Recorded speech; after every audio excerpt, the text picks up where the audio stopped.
Tem alguma colaboração que você já sonhou em ter com alguém da música eletrônica? Ou fora da música eletrônica?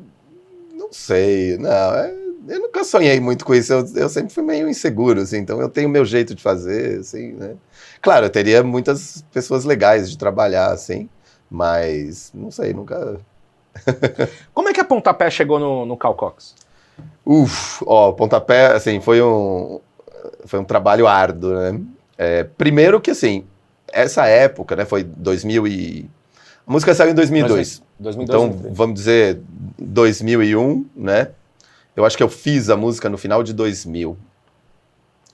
E daí, 2001, na época, assim, não existia tocar com CD, né? Não tinha CD.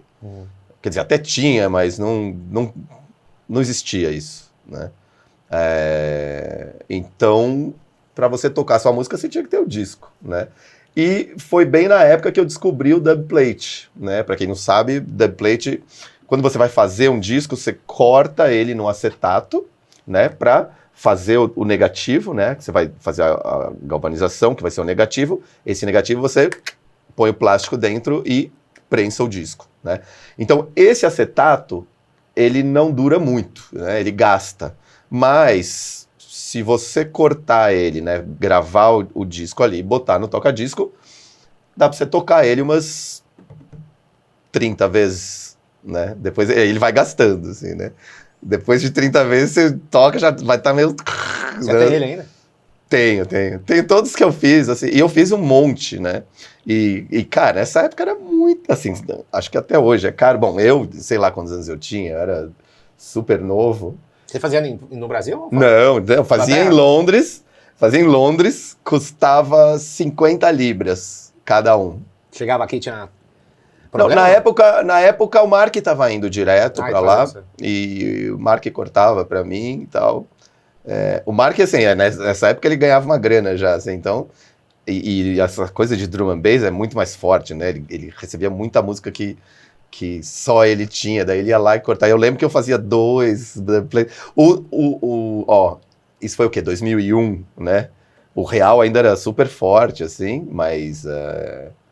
50 libras era o preço do meu aluguel, do apartamento que eu morava, tá? Então, tipo, era uma grana, assim. Era uma puta grana. Imagina. Então, cortar 2 dubplates pra mim, assim, era tipo, meu... Não, mas a libra nessa época aí já era uns... 7 pau. Era 7 reais. Mas, assim, não é igual ser 7 reais hoje, porque na época, 7 reais era dinheiro pra caramba. Então, era muita grana, entendeu? É isso, era o preço de um aluguel, entendeu? Sei lá. Imagino. E, assim, eu fazia... Mas, assim, eu sabia que essa música era boa, porque como eu tinha dubplate, eu saía... Essa época eu tocava... Não tinha DJ, né, no Brasil. Tinha 15 DJs. Assim. Você tocava pra caramba. Eu tocava muito, mas não só eu, né? Os poucos que tinham. Era todo dia, sei lá. Não tocava na segunda... De terça a domingo, assim, né? Tipo, um dia eu tocava em Manaus, outro dia eu ia pra Curitiba, assim, tipo... Tinha a sua residência no Love também? No Love, Não, tinha muita coisa. E, assim, essa música funcionava muito em qualquer lugar, né? Qualquer lugar. Tocava pros playboys, sabe? Tocava, sei lá, em Manaus, tocava na Zona Leste, sabe? Assim, alguma coisa acontecia na pista. Tipo, funcionava em todo lugar, né? Isso é uma coisa legal de DJ brasileiro, né? Que na Europa você vai tocar sempre para as mesmas pessoas, né? Você vai de país em país, é sempre o mesmo público, né?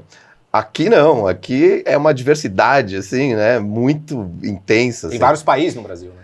Tem várias culturas, né? E eu tocava em vários nichos, assim, né? Em lugares muito diferentes uns dos outros. Foi a primeira música de tantas que você produzia que você sentiu algo diferente? Nossa, não é todo dia que isso acontece, entendeu? Isso só aconteceu comigo 3 vezes, 3 músicas. Você cortou o dubplate pela primeira vez com pontapé? Ou Sim. Você já tinha cortado alguns outros? Eu já tinha feito alguns outros e fez o pontapé, porque aí, assim, era o jeito que eu tinha de tocar minha música, né? E depois do dubplate eu parei de fazer live, eu fazia live e tal. Eu nunca mais quis fazer live, entendeu? Você teve alguém pegou na sua mão assim pra chegar até o Carl Cox ou foi uma coisa... Então, já tava, né? O que rolou foi assim, nessa época o Mark tava explodindo, né? Ele trabalhava com o Edo. O Edo, que foi o manager dele, né? Que era da Movement lá de Londres e tal.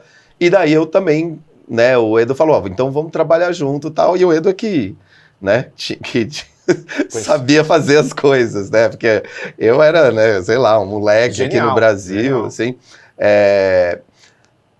ele falou, ó, a gente vai fazer o seguinte, vamos fazer 500 white labels para dar para todos os DJs. Ah, veio White Label antes. Então, não existia isso de você dar um CD para alguém, entendeu? Nessa época não tinha, você tinha que dar o disco. E esse entendeu? White Label chegou lá. Aí eu prensei o disco, a gente fez lá e distribuiu para um monte de gente, entendeu? O Dave Clark foi o primeiro que escreveu, assim, tipo, Uau. falando, adorei, não sei o quê. Foi a primeira, sei lá, um DJ famoso. Eu conhecia alguns caras, né? Eu já tinha feito alguns discos antes que, sei lá, o Laurent Garnier tocava, né? Eu sempre mandava disco pra ele. Sei lá... O Dave Clark respondeu antes do Lohan? Talvez o Lohan já tinha, não lembro. Mas o Lohan não ia mandar o e-mail porque eu era meio conhecido, assim. O Dave Clark eu nunca, né, assim, nem imaginava ele falar comigo, assim. O cara mandou um e-mail e tal, falando foda, não sei o que e tal. E assim foi. Quando o Carl Cox veio tocar aqui no Brasil, o Noise estava tocando na tour dele, né? E acho que eram 4, 5 datas, não sei. E o Noise toda vez tocava antes do Carl Cox e fechava com o pontapé, assim, né? E nessa época o pontapé aqui no Brasil já estava famoso, porque assim, legal esse do eu e o Noise, a gente tinha o Dubplate, só a gente tinha, né? Ele fechava meio que já... E a gente tocava muito, já estava conhecida a música. Mas foi uma estratégia? Total. Ó, um puto insight aí pra você. Já merece um grande comentário pro Renato aqui. Aí, né, primeira gig, segunda data, aí na terceira, cara, mano, que porra de música é essa? Que toda hora que você toca... Tira da veia! Fala, que porra é essa, né? Que legal, velho. Aí, não, e foi, né, daí o Noise falando na orelha dele, o Edo falando, todo mundo falando um monte, tinha o Oliver em Londres, que era o Edo aqui, e o Oliver, sócio dele lá, e, cara, foi um negócio intenso, assim, e daí rolou, e daí ele assinou. Aí levou o disco já? Falou, ó. Ele tinha o disco. Ao mesmo tempo, eu já tinha dado, por exemplo, teve uma festa aqui que o Sven Vá tocou. Eu nem conhecia o Sven Vá. Fui na festa só pra dar o disco pra ele. Eu dei pra ele. Quando o disco saiu, sei lá, né, eu fui pra Europa, assim, com um mês, uma turnê de um mês, assim, tipo, toda sexta, sábado, sabe, lotado, assim, né, de data. Eu cheguei na Alemanha, eu era conhecido já, saca? Já é. Porque o Sven Vá, ele tinha tocado tanto esse disco. Em Leipzig já, tem um monte de amigo em Ainda Leipzig. não tinha saído, não tinha assinado com a Intec. Os caras perguntavam, você conhece o Renato Cohen do Brasil? Claro, eu conheço. O Sven Vá... Quer dizer, conheço sim, né? Ia dançar o set dele. O Sven Vá era muito, quer dizer, não sei se ainda é, acho que ainda é, né? Mas ele era muito famoso na Alemanha, entendeu? E ele tocou muito essa música. Então ele tocou tanto que as pessoas já estavam assim, saca? Todo mundo desesperado atrás do disco, o disco nem existia, né? Que era só esse white label.